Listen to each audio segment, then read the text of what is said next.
Prisioneros alemanes en América, cuando la abundancia destruyó la propaganda nazi. 4 de junio de 1943. Calle Railroad, Mexía, Texas. El lápiz temblaba ligeramente en la mano de Unteroffizier Werner Burkhardt mientras escribía en su diario oculto, registrando palabras que le habrían costado el confinamiento solitario si alguno de sus propios oficiales las hubiera descubierto. Los americanos tienen que estar mintiéndonos. Ninguna nación podría poseer tal abundancia mientras lucha una guerra en dos frentes. A través de la ventanilla del tren, acababa de presenciar algo que contradecía 3 años de propaganda nazi. Luces eléctricas resplandecían desde cada granja, cada esquina de calle, cada escaparate de tienda. Una constelación interminable de electricidad extendiéndose a través de las llanuras de Texas a las 10 de la noche. En Alemania, las regulaciones de apagón habían sumido al Reich en la oscuridad desde 1940. Incluso antes de la guerra, la electrificación rural apenas alcanzaba el 20% de las granjas alemanas. Sin embargo, aquí, en lo que la propaganda nazi había descrito como una América decadente y colapsada, la electricidad fluía como el agua. 1850 veteranos del Afrika Korps de Rommel descendieron del tren de pasajeros. No vagones de ganado, no vagones de carga, sino cómodos vagones Pullman con servicios de comedor y literas. Toda la población de Mexía había salido a presenciar su llegada. Lo que ninguno de ellos sabía era que este momento desencadenaría la transformación psicológica más profunda en la historia moderna de prisioneros de guerra, una demolición sistemática de la ideología nazi a través de la pura exhibición de la capacidad industrial estadounidense. Las matemáticas de la victoria aliada no se estaban escribiendo en planes de batalla, sino en estadísticas de producción que pronto destrozarían cada suposición que estos soldados llevaban consigo sobre sus enemigos, su patria y su causa.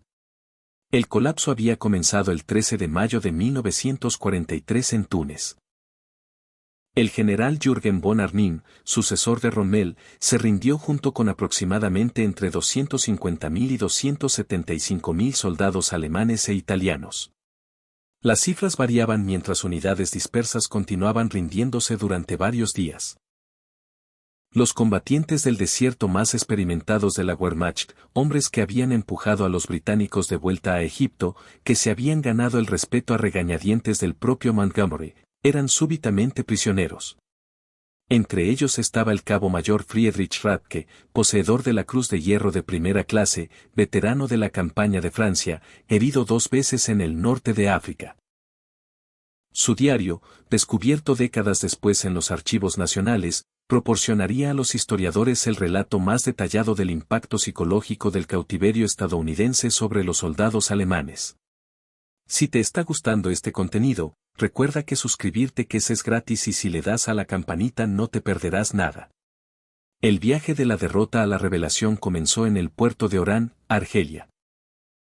Mientras Radke y 30.000 prisioneros más esperaban en campos improvisados el transporte por barco, la eficiencia estadounidense ya comenzaba a resquebrajar sus ideas preconcebidas. El ejército estadounidense procesaba miles de prisioneros diariamente con una precisión organizativa que superaba todo lo que la Wehrmacht había logrado incluso en el apogeo de su poder. Tarjetas de identidad fotografiadas y archivadas.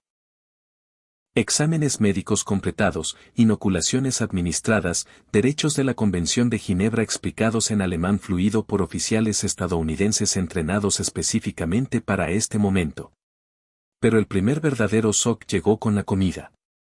Obergefreiter Hans Müller, capturado con la 21ª División Panzer, escribió a su madre 8 meses después. En el recinto de Orán, mientras esperábamos los barcos, los americanos nos alimentaron mejor de lo que habíamos comido en 6 meses de guerra en el desierto. Pan blanco, café auténtico, carne 2 veces al día. Pensamos que era propaganda, que intentaban impresionarnos. No nos dimos cuenta de que esta era su ración militar estándar. Los barcos Lovery que los transportarían a través del Atlántico eran en sí mismos monumentos a la capacidad industrial estadounidense. El SS Robert E. Peary se había construido en 4 días, 15 horas y 29 minutos en los astilleros Kaiser de Richmond, California. Un dato que habría sido desestimado como propaganda imposible si los alemanes lo hubieran sabido. Estos buques, producidos a razón de 3 por día en el pico de producción, regresaban tras entregar suministros al teatro europeo. En lugar de navegar de vuelta vacíos, transportaban carga humana. Hasta 30.000 prisioneros de guerra al mes para el verano de 1943. La travesía atlántica de 2 semanas en julio de 1943 proporcionó la segunda fase de demolición psicológica. Feldwebel Kurt Zimmermann, de la 90ª División Ligera, mantuvo un relato detallado que sobrevivió en cartas a su familia tras la repatriación. La tripulación del barco desechaba más desperdicio de comida cada día del que toda mi compañía había recibido en raciones semanales durante los meses finales en África. Los marineros americanos tiraban filetes a medio comer, hogazas enteras de pan, galones de leche que había estado demasiado tiempo. Hacían esto abiertamente, sin pensar, no para burlarse de nosotros, sino porque para ellos este desperdicio no significaba nada. Su suministro era ilimitado. Los propios barcos se convirtieron en aulas flotantes del poder estadounidense. Los prisioneros descubrieron que el buque que los transportaba era uno de los 2.710 barcos Liberty que se construirían durante la guerra. Cada uno requería 250.000 piezas ensambladas de componentes fabricados en 32 estados. Los motores, aprendieron de guardias estadounidenses conversadores, se construían en 3 fábricas separadas, cada una produciendo cilindros de 900 caballos de fuerza que luego se ensamblaban en puertos que apenas habían existido 2 años antes. El teniente coronel Wilhelm von Steuben, cuya aristocrática familia prusiana había servido en cada guerra alemana desde Federico el Grande, escribiría más tarde en sus memorias. Mientras nuestro barco se aproximaba a la costa americana, observé la antena de radar girando sobre el puente. Esta tecnología, que creíamos que solo nosotros, y quizás los británicos, poseíamos en cantidades limitadas, era equipo estándar en un buque de carga. Fue entonces cuando sospeché por primera vez que Alemania ya había perdido la guerra. 2 de agosto de 1943, base naval de Norfolk, Virginia. La primera visión de América destrozó los últimos vestigios de propaganda nazi sobre la debilidad industrial estadounidense. La base de Norfolk se extendía a través de 4.300 acres, sus muelles extendiéndose por kilómetros, sus grúas cargando y descargando docenas de barcos simultáneamente. En un solo día, este único puerto manejaba más tonelaje del que todo el puerto alemán de Hamburgo lograba en una semana. Gefreiter Johann Weber, trabajador de fábrica del Ruhr antes de su conscripción, contó 47 barcos de carga en varias etapas de carga o descarga.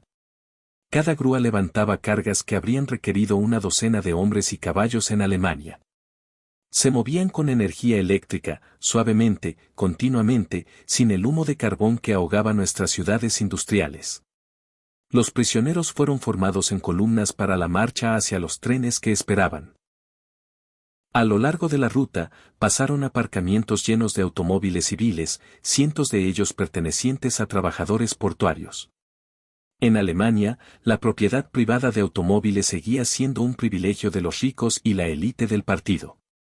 El Volkswagen, prometido al pueblo alemán desde 1934, seguía siendo un sueño propagandístico con menos de 1.000 unidades entregadas a civiles. Aquí, trabajadores ordinarios conducían a su trabajo en sus propios coches. Pero nada los preparó para los propios trenes.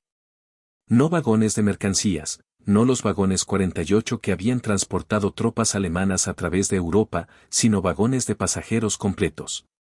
Coches Pullman con asientos acolchados que se convertían en literas. Vagones comedor con manteles blancos y cubiertos de plata. Vagones observatorio con ventanas panorámicas. El cabo mayor Radke escribió: embarcamos como turistas, no como prisioneros. Los guardias americanos parecían casi avergonzados por la comodidad. Un sargento se disculpó porque el aire acondicionado no funcionaba correctamente en nuestro vagón. Aire acondicionado. En agosto. Habíamos creído que tal lujo existía solo en el tren personal de Hitler. El viaje en tren de 3 días desde Norfolk hasta los campos de Texas y Oklahoma demostraría ser más destructivo para la ideología nazi que cualquier derrota militar. Mientras los trenes rodaban a través de Virginia, Los prisioneros presionaban sus rostros contra las ventanas, presenciando una América que no podía existir según todo lo que se les había dicho. Cada pequeña ciudad resplandecía con iluminación.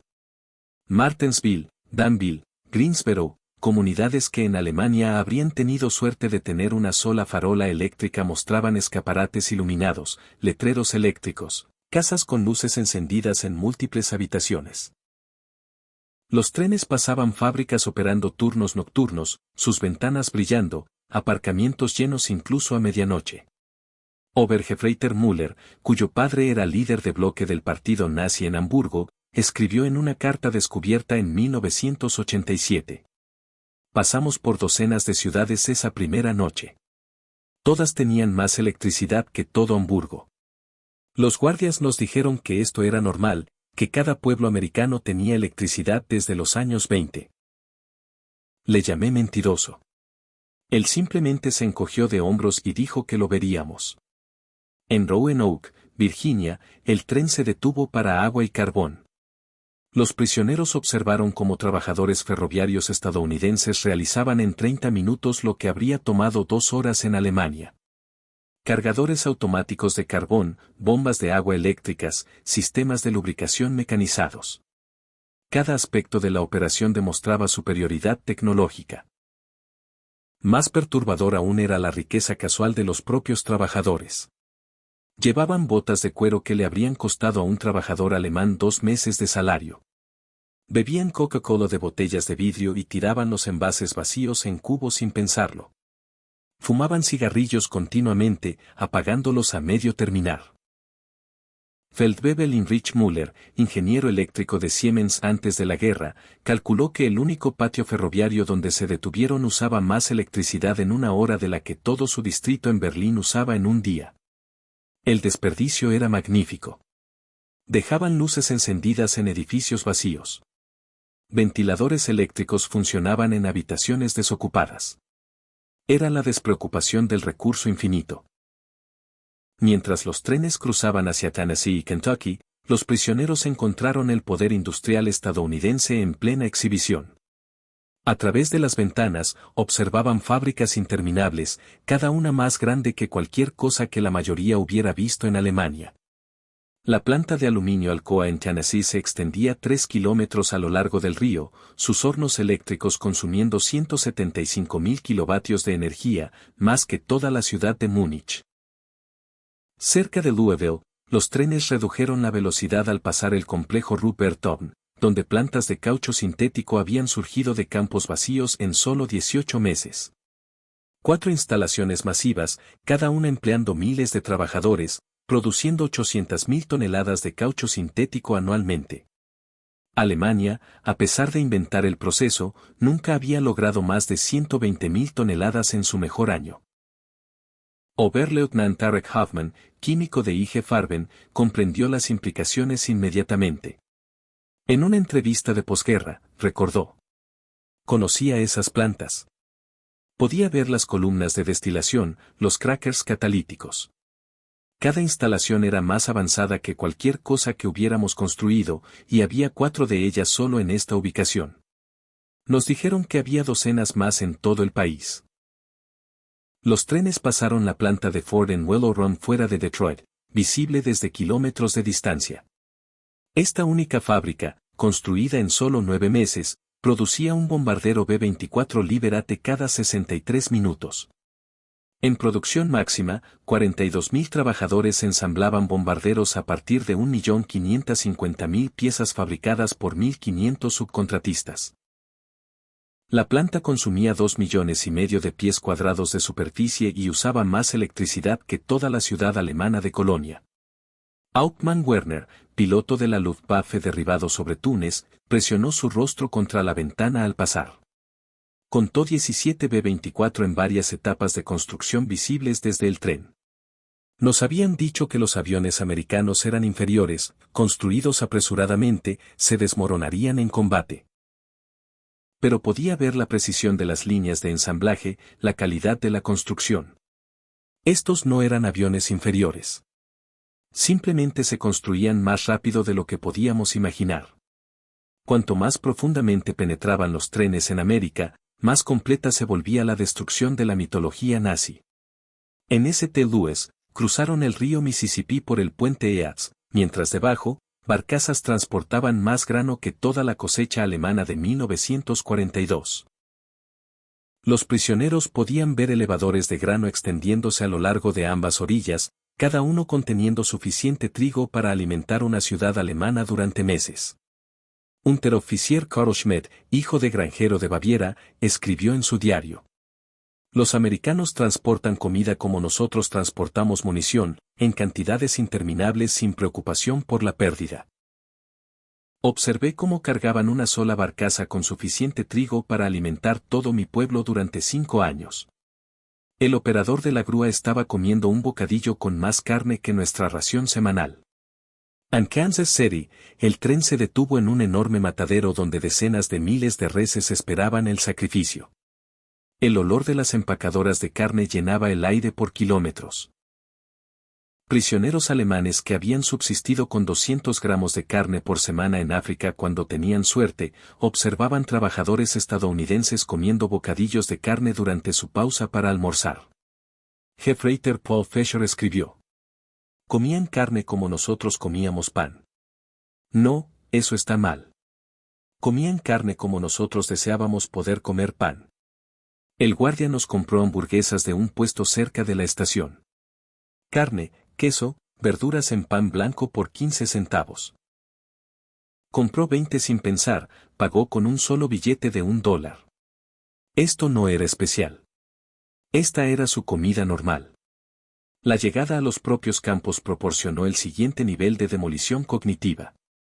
Camp Hearn, Texas, construido en solo 4 meses, albergaba entre 3.000 y 4.800 prisioneros en condiciones que superaban lo que la mayoría había conocido como civiles. Barracones de madera con luces eléctricas, retretes con cisterna, duchas calientes y calefacción de vapor. Cada edificio construido con más madera de la que pueblos alemanes enteros poseían. El hospital del campo asombró al personal médico entre los prisioneros. Oberst Dr. Friedrich Bauer, cirujano jefe de la 164 División Ligera, se encontró en una instalación mejor equipada que la mayoría de los hospitales civiles alemanes.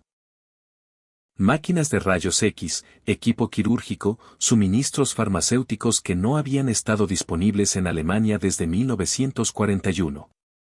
Todo provisión estándar para prisioneros enemigos. El Dr. Bauer testificaría más tarde. Tenían penicilina, este fármaco milagroso del que solo habíamos oído rumores. Lo usaban libremente, incluso en prisioneros con infecciones menores. Soldados alemanes estaban muriendo por falta de fármacos básicos de sulfamida, y los americanos nos daban su medicina más avanzada sin dudarlo. La cocina del campo se convirtió en otra aula de la prosperidad estadounidense. Los prisioneros asignados a tareas de cocina descubrieron cámaras frigoríficas, batidoras eléctricas, lavavajillas automatizados y fogones de gas que podían preparar comidas para 5.000 hombres. La ración diaria incluía leche fresca, huevos, carne, verduras y pan blanco, cantidades que los civiles alemanes no habían visto desde 1939. Feldwebel Otto Krebs, antiguo chef de hotel de Múnich, escribió: hoy tiramos más comida de la que mi familia ha visto en 3 años. No comida estropeada, simplemente exceso.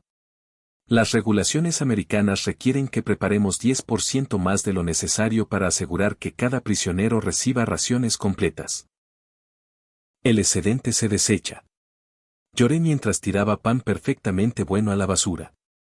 Para septiembre de 1943, la escasez de mano de obra en la agricultura estadounidense llevó al empleo de prisioneros de guerra en campos y fábricas a través del país.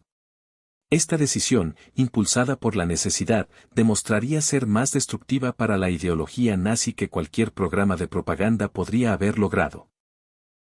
Grupos de prisioneros eran transportados diariamente a lugares de trabajo, viajando a través del corazón de América sin vendas en los ojos ni rutas restringidas. Veían todo. Los campos interminables de maíz y trigo, las fábricas operando 3 turnos, las tiendas llenas de mercancías, los aparcamientos llenos de coches, las casas con neveras y radios. En una desmotadora de algodón fuera de Houston, unteroficier Herbert Lane observó una sola máquina procesar más algodón en una hora de lo que todo su pueblo podría haber manejado en un mes usando métodos tradicionales. La desmotadora era alimentada por electricidad de la Autoridad del Río Colorado, parte de un programa de electrificación rural que había llevado energía al 90% de las granjas de Texas para 1943. Lang registró. El granjero dueño de la desmotadora no era nadie especial. No aristocracia, no miembro del partido, solo un granjero. Sin embargo, tenía electricidad, agua corriente, un camión, un coche y un tractor. Sus trabajadores, incluidos los negros, comían almuerzos de cajas conteniendo más comida de la que trabajadores alemanes recibían en una semana.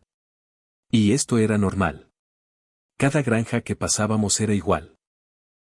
En Nebraska, los prisioneros trabajaban en campos de remolacha azucarera, presenciando mecanización agrícola que desafiaba la comprensión. Una sola cosechadora, aprendieron, podía hacer el trabajo de 100 hombres. Los campos se extendían hasta el horizonte, cada uno más grande que condados alemanes enteros. Los granjeros hablaban casualmente de rendimientos que habrían sido fantasía en Alemania, 60 bushels de trigo por acre comparado con los 30 de Alemania en la mejor tierra. Gefreiter Wilhelm Hoffmann, trabajando en una granja fuera de Scottsbluff, escribió. El hijo del granjero, un chico de 16 años, conducía un tractor que valía más que todo lo que mi padre había ganado en su vida. Cuando mencioné esto, el chico se rió y dijo que ni siquiera era un tractor particularmente bueno. Su padre estaba esperando un modelo nuevo de John Deere que sería aún mejor. Las revelaciones más devastadoras llegaron a aquellos prisioneros que trabajaban cerca o dentro de fábricas estadounidenses. Aunque las reglas de la Convención de Ginebra prohibían el trabajo directo de producción bélica, los prisioneros podían trabajar en industrias que liberaban trabajadores estadounidenses para la producción militar. Esta tecnicidad permitió a miles de prisioneros alemanes presenciar la capacidad industrial estadounidense de primera mano. En una fábrica de sopas Campbell en Nueva Jersey, los prisioneros observaron líneas de producción que procesaban más tomates en un solo día de lo que la mayoría de las fábricas alemanas manejaban en un mes.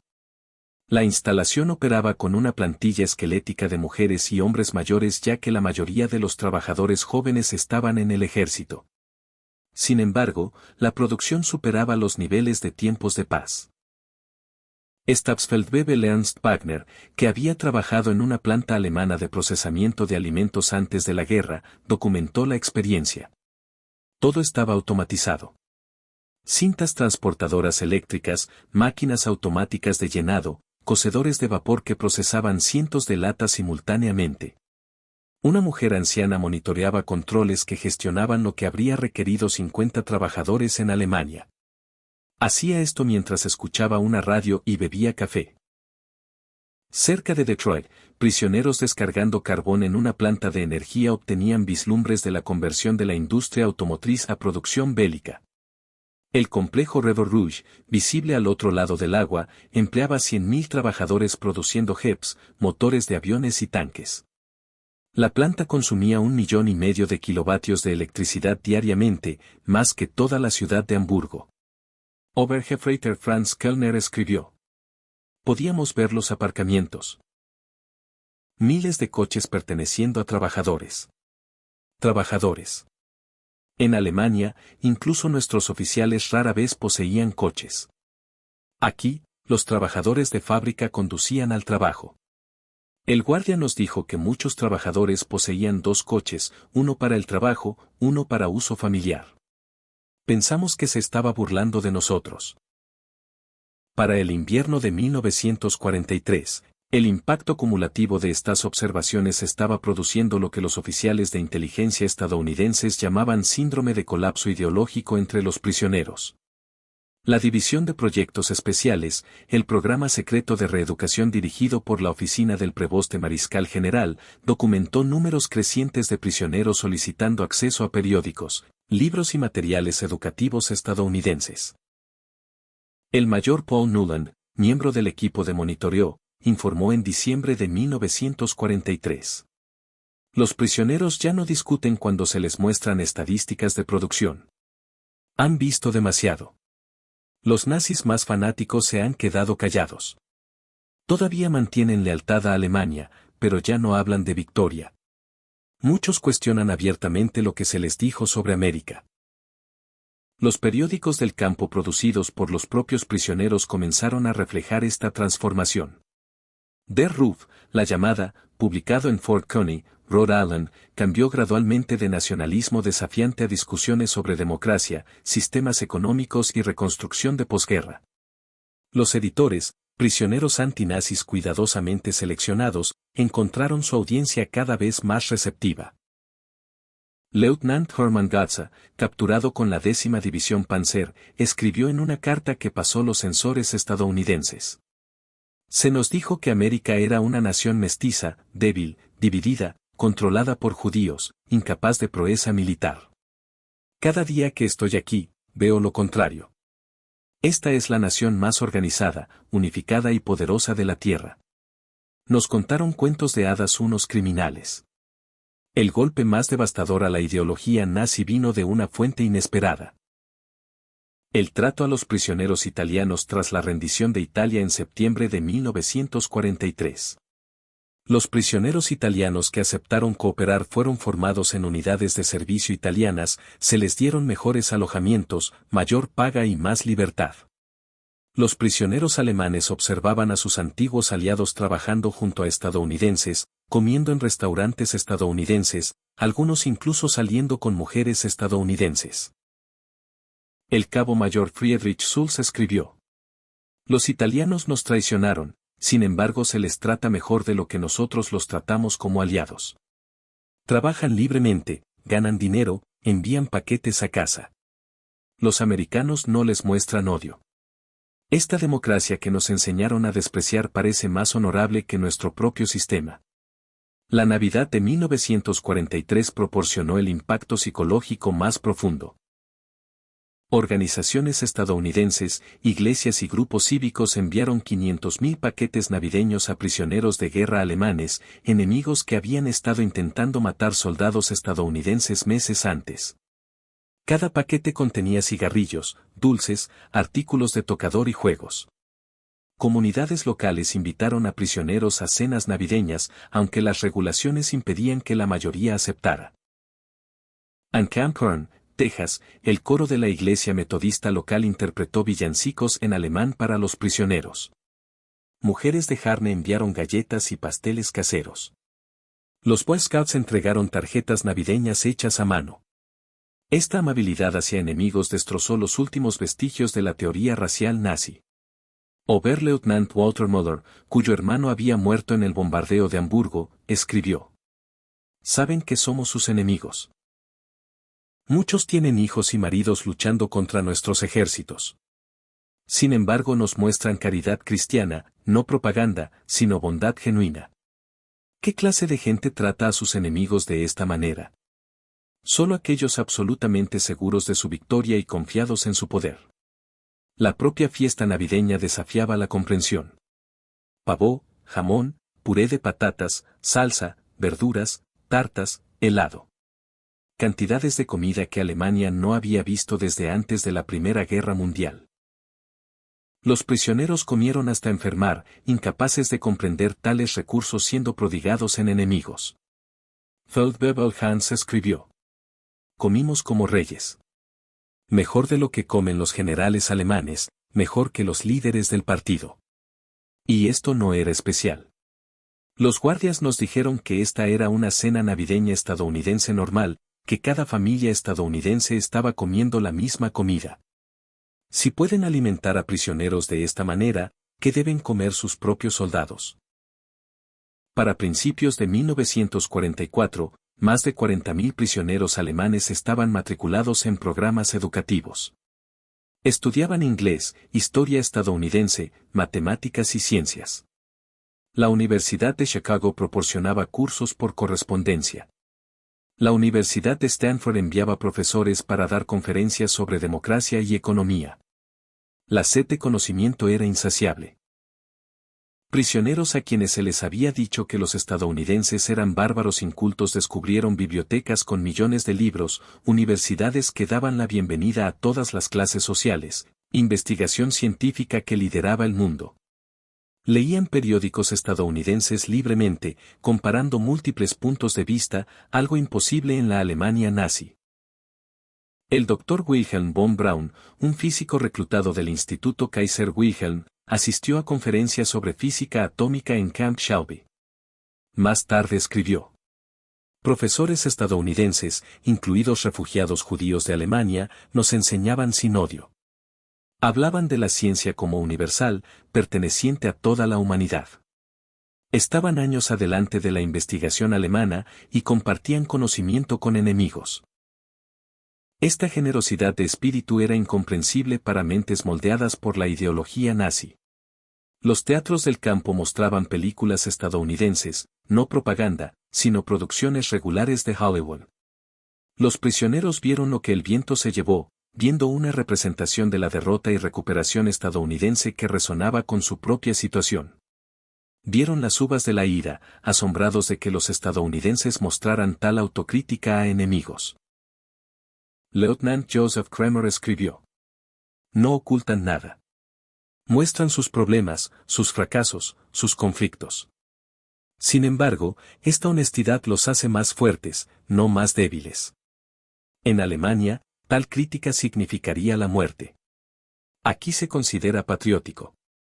La primavera de 1944 trajo programas ampliados de trabajo de prisioneros mientras la producción estadounidense alcanzaba su punto máximo. Los prisioneros alemanes trabajaban en conserveras, molinos y plantas de fabricación, presenciando el poder pleno de la capacidad industrial estadounidense. Los números contaban una historia que ninguna propaganda podía contrarrestar.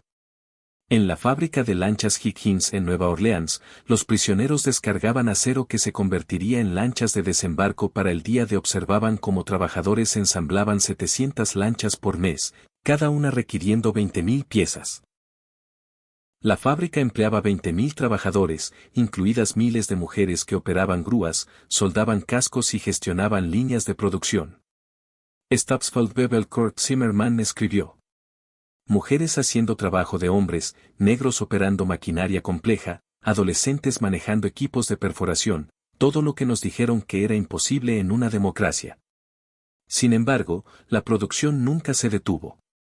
3 turnos, 24 horas, 7 días a la semana.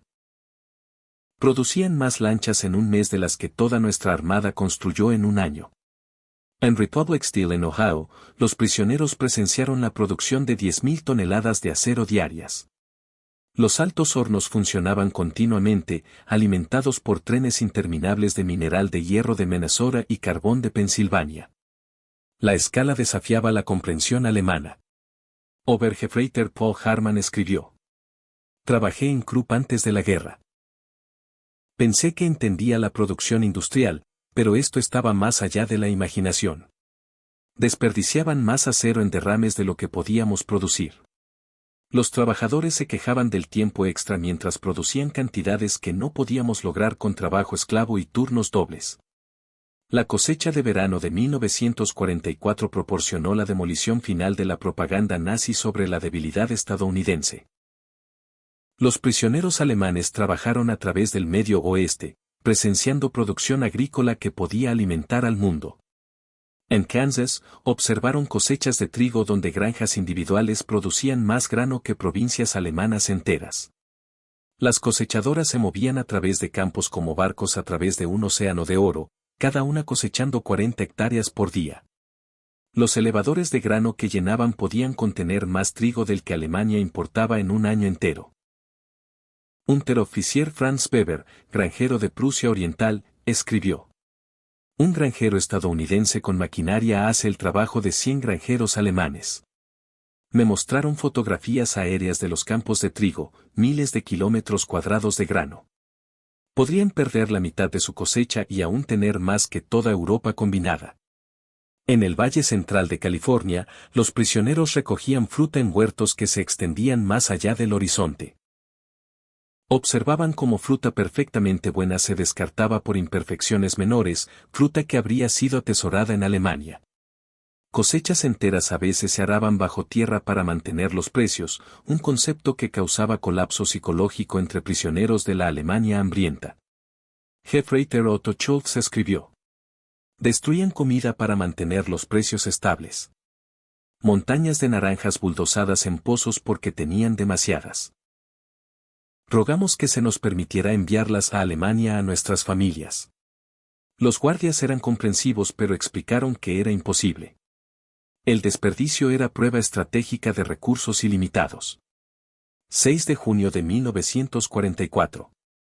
Cuando las noticias de la invasión de Normandía llegaron a los campos, los prisioneros alemanes experimentaron su colapso ideológico final.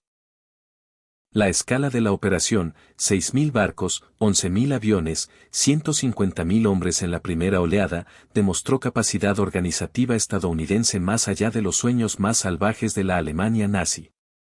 Los prisioneros en Camp Schau vivieron noticieros de la invasión en cuestión de días. Vieron las corrientes interminables de barcos, los puertos artificiales, el sistema de suministro que entregaba 15.000 toneladas diarias a través de playas abiertas. Observaban su patria siendo aplastada por la misma nación que se les dijo era demasiado débil para luchar. Oberst Friedrich von Theuben escribió: supimos entonces que todo estaba perdido, no solo la guerra, sino todo el proyecto nazi. Habíamos desafiado al poder industrial más grande del mundo con cuentos de hadas y mitología racial. Enviamos caballos contra sus camiones, rifles contra sus armas automáticas, coraje contra sus recursos ilimitados. A lo largo de su cautiverio, los prisioneros alemanes experimentaron algo que desafiaba la ideología nazi más que cualquier riqueza material, humanidad estadounidense. A pesar de la propaganda que representaba a los estadounidenses como débiles y sentimentales, los prisioneros descubrieron un pueblo lo suficientemente seguro en su fuerza como para mostrar misericordia. Cuando el hijo de Gefreiter Hans Mellor murió en el bombardeo de Hamburgo, el comandante estadounidense del campo entregó personalmente el mensaje de la Cruz Roja y ofreció condolencias. Cuando la esposa de Lieutenant Paul Fisher escribió que estaba luchando para alimentar a sus hijos, grupos de iglesias estadounidenses enviaron paquetes de comida a ella en Alemania, civiles enemigos en una nación que América estaba bombardeando activamente. El cabo mayor Otto escribió: separaron al pueblo alemán del régimen nazi. Dijeron que estaban luchando contra Hitler, no contra los alemanes. Esta distinción, que parecía propaganda, resultó genuina. Nos prepararon para reconstruir Alemania tras la guerra, no para destruirla. El tratamiento médico afectó particularmente a los prisioneros. Doctores alemanes trabajaban junto al personal médico estadounidense, aprendiendo nuevas técnicas, usando equipo avanzado. Los prisioneros recibían operaciones que solo habrían estado disponibles para la élite en Alemania. Tratamiento de salud mental, virtualmente desconocido en la Wehrmacht, se proporcionaba a soldados traumatizados. El Dr. Friedrich Bauer escribió: trataban intentos de suicidio con asesoramiento, no castigo. Prisioneros con crisis nerviosas recibían terapia, no palizas. Esta humanidad hacia enemigos revelaba una fuerza que nunca entendimos, la confianza del verdadero poder. Para marzo de 1945, el programa secreto de reeducación había producido resultados notables. Más de 25.000 prisioneros se habían ofrecido voluntarios para cursos de democracia. Los periódicos del campo publicaban artículos sobre gobierno constitucional, mercados libres y derechos civiles. Grupos de discusión debatían el futuro de Alemania después de la guerra. El éxito del programa superó todas las expectativas. Prisioneros que habían llegado como nazis fanáticos estaban escribiendo ensayos sobre reconstrucción democrática. Oficiales que habían jurado lealtad a Hitler estaban planificando cómo implementar métodos agrícolas estadounidenses en la Alemania de posguerra. Oberstleutnant Hermann Göring, sin relación con el Reichsmarschall, admitió en una entrevista de 1975: nos convertimos en misioneros de la democracia. No a través de coerción o propaganda, sino a través de observación. Lo vimos funcionar. Vimos gente ordinaria viviendo mejor que la aristocracia alemana. Queríamos eso para Alemania. La transformación fue tan completa que las autoridades estadounidenses se preocuparon de que los prisioneros fueran demasiado entusiastas respecto a los modos estadounidenses. Algunos solicitaron quedarse en América después de la guerra. Otros se casaron con mujeres estadounidenses que conocieron a través de programas de correspondencia de prisioneros. Miles eventualmente inmigrarían a América en los años 50. Abril de 1945 trajo la revelación final. Mientras las fuerzas estadounidenses liberaban campos de concentración en Alemania, el metraje se mostró a los prisioneros alemanes. Muchos se negaron a creerlo inicialmente, alegando que era propaganda, pero la evidencia era abrumadora. Testimonio de soldados estadounidenses, fotografías, noticieros y eventualmente cartas de Alemania confirmando el horror. El impacto psicológico fue devastador. Hombres que habían mantenido algo de orgullo en el honor alemán a pesar de la derrota militar ahora enfrentaban el completo colapso moral de su nación. Todo por lo que habían luchado no solo estaba derrotado sino que era malvado. El cabo mayor Walter Schmer escribió el resumen más elocuente. Pensamos que éramos guerreros de una gran causa. Descubrimos que éramos herramientas de criminales. Creímos que estábamos trayendo civilización a pueblos inferiores. Descubrimos que nosotros éramos los bárbaros. Los americanos a quienes llamamos débiles y decadentes nos mostraron lo que la civilización realmente significaba. Cuando la guerra terminó en mayo de 1945, los prisioneros alemanes enfrentaron la repatriación con emociones encontradas. Habían presenciado una América que contradecía todo lo que habían creído. Habían comido mejor como prisioneros que como soldados. Habían sido tratados con más dignidad por enemigos que por su propio gobierno. Los últimos meses de cautiverio se pasaron preparándose para el regreso a una Alemania destruida. Las autoridades estadounidenses proporcionaron formación profesional, educación agrícola e instrucción política. Los prisioneros aprendieron sobre el Plan Marshall antes de que se anunciara, entendiendo que América reconstruiría en lugar de castigar a Alemania. Oberst Friedrich von Theuben escribió: Nos prepararon para reconstruir nuestro país. Nos dieron habilidades, conocimiento, esperanza. Transformaron soldados derrotados en futuros ciudadanos. Esta generosidad de vencedores era incomprensible para mentes moldeadas por la vengatividad nazi. Entre 1945 y 1946, 371.683 prisioneros alemanes fueron repatriados de campos estadounidenses. Regresaron a una Alemania dividida, destruida y desolada. Pero trajeron consigo algo precioso: conocimiento de cómo funcionaba una sociedad industrial democrática. Los prisioneros alemanes que experimentaron la prosperidad estadounidense se convirtieron en agentes involuntarios de transformación en la Alemania de posguerra. Habían visto eficiencia industrial, productividad agrícola y prosperidad democrática. Sabían que la reconstrucción era posible porque habían presenciado una sociedad que lo había logrado. Muchos antiguos prisioneros alcanzaron prominencia en la reconstrucción de Alemania Occidental. Hans Kroll, prisionero en Camp Shelby, se convirtió en embajador de Alemania Occidental en Estados Unidos. Walter Einstein, que dio clases en Camp Como, se convirtió en presidente de la Comisión Europea. Rüdiger von Bechmar, retenido en Camp Hearn, sirvió como representante permanente alemán en las Naciones Unidas. Edward Ackermann, prisionero en Fort Robinson, se convirtió en líder en la reforma agrícola alemana. Trajeron métodos estadounidenses a la industria alemana, eficiencia estadounidense a la agricultura alemana e ideales democráticos estadounidenses a la política alemana. El milagro económico de los años 50 se construyó en parte sobre conocimiento adquirido en campos de prisioneros estadounidenses. Hans Kroll escribió en sus memorias: Aprendimos que la prosperidad venía de la libertad, no de la conquista. Vimos que la democracia creaba riqueza, que la diversidad traía fuerza, que tratar bien a los trabajadores aumentaba la producción. Estas lecciones aprendidas como prisioneros moldearon la nueva Alemania. Los historiadores han llamado a la experiencia de prisioneros alemanes en América uno de los programas de reeducación más exitosos de la historia. sin coerción, sin propaganda en el sentido tradicional, el poderío industrial y la democracia estadounidense convirtieron nazis endurecidos en futuros ciudadanos democráticos. El programa tuvo éxito porque no se basó en palabras sino en observación. Los prisioneros vieron la sociedad estadounidense funcionando a máxima eficiencia mientras trataba a enemigos con dignidad. Presenciaron capacidad industrial que hacía que la producción alemana pareciera primitiva. Experimentaron un nivel de vida que exponía las promesas nazis como fantasías. El Dr. Arnold Kremer, el historiador líder de prisioneros alemanes en América, concluyó: América ganó la guerra de propaganda no a través de mensajes ingeniosos, sino a través de pura realidad. Cada comida completa, cada luz eléctrica, cada retrete funcionando era un argumento contra el nazismo. Los prisioneros fueron convertidos por la prosperidad.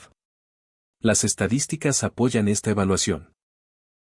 De los 371.683 prisioneros alemanes retenidos en América, menos del 1% intentó escapar, con solo 2.222 intentos totales registrados. Encuestas de posguerra mostraron que el 95% calificó su trato como bueno o excelente. Más notablemente, miles mantuvieron correspondencia con familias estadounidenses durante décadas después de la guerra. En 1985, en el 40º aniversario del fin de la guerra, prisioneros alemanes sobrevivientes celebraron una reunión en Austin, Texas. Más de 500 antiguos prisioneros regresaron a América, muchos trayendo a sus familias para mostrarles dónde había comenzado su transformación. El antiguo Obergefreiter Hans Weber, que había estado retenido en Fort Robinson, Nebraska, y luego regresó para convertirse en médico en Georgetown, Maine, habló en la reunión. La vida en los campos fue una gran mejora para muchos de nosotros que habíamos crecido en pisos de agua fría en Alemania. Descubrimos agua corriente, calefacción central y comida abundante. Pero más que eso, descubrimos dignidad. El antiguo Stabsfeldwebel Kirchmeier, que había trabajado en granjas de Iowa, añadió: Los granjeros nos trataban no como enemigos, sino como jóvenes lejos de casa. Compartían sus comidas, su conocimiento, a veces sus hogares. Esta humanidad de gente cuyos hijos estaban luchando contra nosotros nos cambió para siempre.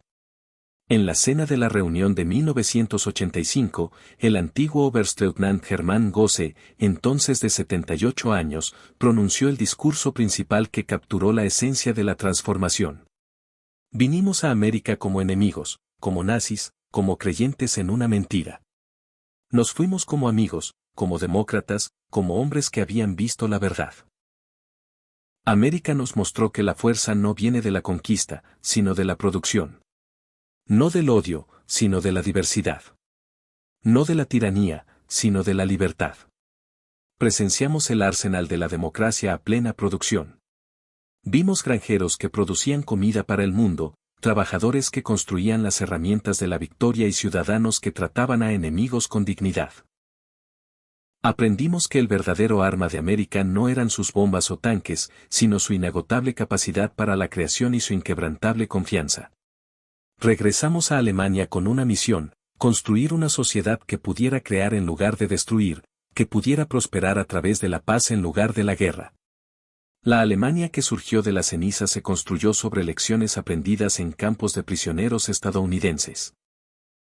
Nosotros, que vinimos como conquistadores, nos fuimos como estudiantes. Gracias a América de vuestros antiguos enemigos, ahora vuestros amigos. Gracias por mostrarnos el camino. El auditorio estalló en ovación de pie. Estadounidenses y alemanes juntos, antiguos enemigos unidos en reconocimiento de una transformación que había parecido imposible cuando aquellos primeros trenes rodaron hacia Texas en junio de 1943. La magnitud de la experiencia de prisioneros alemanes en América puede medirse en estadísticas reveladoras que muestran tanto la escala de la operación como su notable éxito. Infraestructura de campos. Más de 500 campos a través de 45 estados, cada estado excepto Nevada, Dakota del Norte y Vermont. 175 campos principales con 325 campos anexos. Campos construidos para albergar desde 250 hasta 12.000 prisioneros cada uno. Construcción completada en un promedio de 90 días por campo. Población de prisioneros. 371.683 prisioneros alemanes, parte de 425.871 total de prisioneros del eje. Población pico en mayo de 1945. Promedio de 20.000 nuevos arribos mensuales en 1943, 30.000 mensuales después del día D, 60.000 mensuales en los meses finales de guerra. Contribución laboral. 14 millones de días hombre de trabajo agrícola, 100 millones de pies tablares de madera procesada, 230 millones de dólares en valor laboral de los años 40, 80 centavos de salario diario por prisionero. Los prisioneros llenaron escaseces laborales críticas en 46 estados. Estadísticas de escape. Solo 2.222 intentos de escape de más de 371.000 prisioneros, 0,6%. 0 escapes permanentes exitosos. La mayoría de fugitivos recapturados en 24 horas. Ningún civil estadounidense herido por prisioneros escapados. Programas educativos. Más de 40.000 matriculados en cursos educativos, 135 periódicos de campo publicados, 30.000 tomando clases de inglés, 15.000 en formación profesional, cursos por correspondencia universitaria para 8.000. Inmigración de posguerra. Aproximadamente 5.000 antiguos prisioneros inmigraron a Estados Unidos después de la guerra. Más de 12.000 mantuvieron correspondencia con familias estadounidenses. Duración promedio de correspondencia 31 años. Muchos regresaron como turistas o socios comerciales. Evaluación del trato. 95% calificó el trato como bueno o excelente. 74% creyó que el cautiverio cambió positivamente su visión del mundo. 61% expresó interés en aprender sobre democracia. Menos del 10% mantuvo fuertes creencias nazis para 1945. Los prisioneros alemanes que experimentaron el poderío industrial estadounidense no solo presenciaron historia, fueron transformados por ella. Su cautiverio se convirtió en educación. Su derrota se convirtió en iluminación. Y su encarcelamiento se convirtió en liberación de las cadenas ideológicas del nazismo. Al final, la mayor victoria de América no fue en el campo de batalla, sino en los campos de prisioneros, donde evidencia abrumadora de prosperidad democrática logró lo que los ejércitos no pudieron, la transformación completa de mentes enemigas. Los prisioneros habían llegado creyendo en la superioridad alemana y la debilidad estadounidense. Se fueron conociendo la verdad. El poderío industrial estadounidense no era solo abrumador. Era incomprensible para mentes moldeadas por la escasez y la tiranía. Los trenes que los habían traído al cautiverio en 1943 habían transportado guerreros del Tercer Reich. Los barcos que los devolvieron a Alemania en 1946 transportaban arquitectos de la democracia. Habían visto el futuro y funcionaba. Su historia permanece como testimonio de una profunda verdad. El arma más poderosa en el arsenal de América no era el poderío militar, sino la simple evidencia abrumadora de la capacidad de una sociedad libre para crear abundancia. Los prisioneros alemanes fueron aturdidos por el poderío industrial estadounidense, pero en última instancia fueron convertidos por él. En su transformación yacían las semillas de la redención de posguerra de Europa y la derrota final del sueño nazi. Regresaron a Alemania no como enemigos derrotados, sino como testigos de lo que las sociedades libres podían lograr. El milagro económico que transformó Alemania Occidental en los años 50 se construyó sobre fundamentos puestos en campos de prisioneros estadounidenses, donde soldados enemigos aprendieron que la prosperidad no venía de la conquista, sino de la libertad. No de la superioridad racial, sino de la dignidad humana. No del control totalitario, sino de la cooperación democrática. Los prisioneros alemanes habían llegado a América esperando encontrar una nación débil y dividida al borde del colapso. En su lugar, descubrieron un coloso industrial de poder ilimitado y humanidad sorprendente. Habían venido como prisioneros de guerra, pero se fueron como testigos del arsenal de la democracia en su pico absoluto. En su asombro ante la abundancia estadounidense yacían las semillas psicológicas de la Alianza Atlántica, el Plan Marshall y la reconstrucción democrática de Alemania. Habían visto América, y nunca serían los mismos.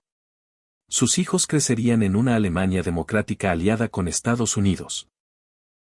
Una asociación construida sobre la transformación que comenzó cuando 1850 veteranos del Afrika Korps descendieron de un tren en Mexía, Texas, y descubrieron que todo lo que creían estaba equivocado. La historia de los prisioneros alemanes en América es en última instancia una historia de redención a través de la revelación. Prueba que a veces las mayores victorias se ganan no a través de la destrucción sino a través de la demostración. No a través de la propaganda, sino a través de la prosperidad. No a través del odio, sino a través de la humanidad. Los soldados alemanes que presenciaron el poderío industrial estadounidense se convirtieron en embajadores involuntarios de la democracia, llevando de vuelta a su patria las semillas de transformación que florecerían en una de las reconstrucciones más exitosas de la historia.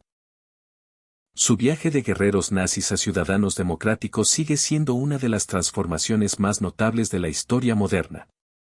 Lograda no a través de la fuerza, sino a través de la evidencia abrumadora de lo que gente libre podía lograr cuando trabajaban juntos. Al final, ese era el arma secreta de América. No solo la habilidad de producir más tanques y aviones que cualquier nación en la historia, sino la capacidad de transformar enemigos en amigos a través del simple poder del ejemplo. Los prisioneros alemanes fueron aturdidos por el poderío industrial de América, pero más importante aún, fueron cambiados por él. Y en ese cambio yacía el fundamento para un mundo mejor. Si este video te ha resultado interesante o te ha hecho reflexionar, suscríbete y dale a la campanita para no perderte nada. Subo contenido sobre la Segunda Guerra Mundial todos los días. Déjame en comentarios qué te pareció. Y si quieres apoyar al canal dale al like y comparte. Nos vemos mañana.